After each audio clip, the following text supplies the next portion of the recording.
I'm starting mine. So we're both doing it. This is like the Matrix. We're both like interviewing each other. Yeah, we are. Brilliant. So Joe, what? Yes. Obviously, tell me why you're involved with this year's show and what's actually happening.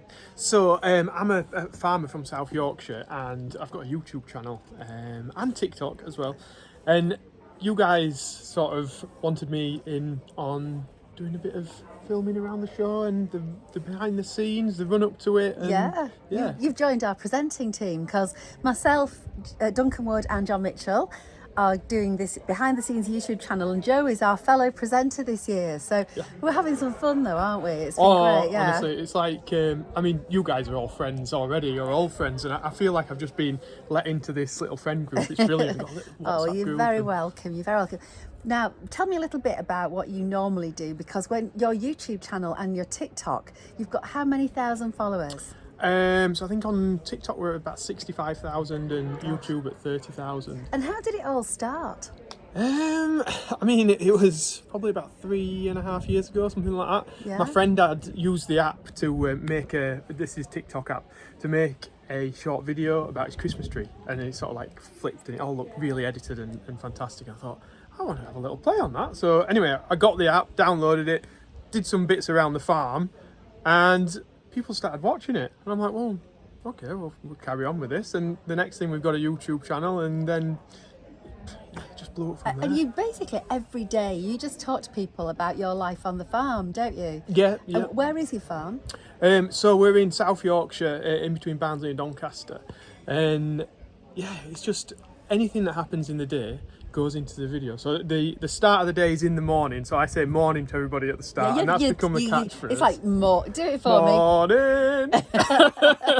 So that's the start of every video. That's the start of every video, and it just goes on in time order through the day of whatever I'm doing. So that could be feeding and bedding down the cows, to drilling, to being on the combine harvester, or being at an event like this today, meeting everybody. Different every day. Yeah. What is the attraction, do you think? Why are people fascinated by simply watching your daily life? I think there's been like an increase in interest in farming recently, especially with the Clarkson's farm coming out. I think the general public want to know about farming, but there's a lot of people that have been in the industry and have fond memories of being in it and maybe left. And so I get a lot of older viewers actually who watch the channel, and it's like reminiscent of their past, but they can see the future that agriculture's leading to. I suppose you stride both worlds. You're part of the tradition, because your family are farmers, aren't they? Yeah. But you're also looking ahead, and one of the things you do is you're looking at all the new machinery and the new innovations that are coming along and telling us all about it. That really excites me. So what I did about 4 or 5 years ago was made my own tractor. I didn't make the tractor, but I made it steer itself. made it steer itself with like Chinese parts. So there was like a Land Rover suspension sensor was part of it, and then it was talking to the satellite and this other thing, and it did it. So John Deere and all the big manufacturers do it, but I'd got it with this open source piece of software, and we managed to make the tractor steer itself, which was fantastic. And I just thought, the innovation in agriculture, we need to get more young people who are excited about tech to come into agriculture. Yeah. And I think sometimes it can feel like being a farmer might be sort of the thing to do if you didn't do very well at school. Well, right. No, farming's for everybody. You've got to know your stuff now, haven't you, as well? Have, yeah. It's a different world, and a lot of young people are getting very interested in it. Isn't it lovely? Behind us, we've got the Great York, the main ring here, and we're in the President's, in pavilions, in the President's suite, aren't we? Snazzy. And it's so quiet. Now, that will look completely different on July the 8th, because it's July the 8th to the 11th, isn't it? And yes, yeah. what are you most looking forward to about it?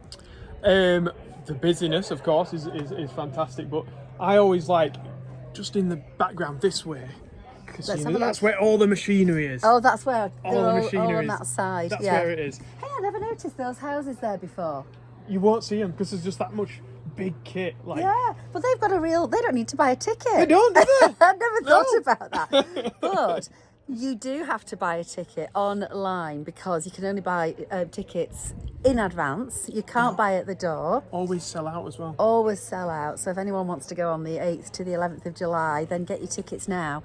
There's lots happening. I'm doing the celebrity stage interviews with, I've got Helen Skelton, Rob and Dave Nicholson, Matt Baker, Peter Wright are going to be with us. And we're doing our YouTube channel in the run up to the show. It's on the Great Yorkshire Show YouTube page. And we're doing a show every night of the show itself that's going to be uploaded. So somebody's going to be busy, aren't they? We're both going to be very busy. Joe, it's been lovely chatting to you and looking forward to what we're going to be doing in a few weeks' time. Thanks Yes, very you too. much. Thank you. you.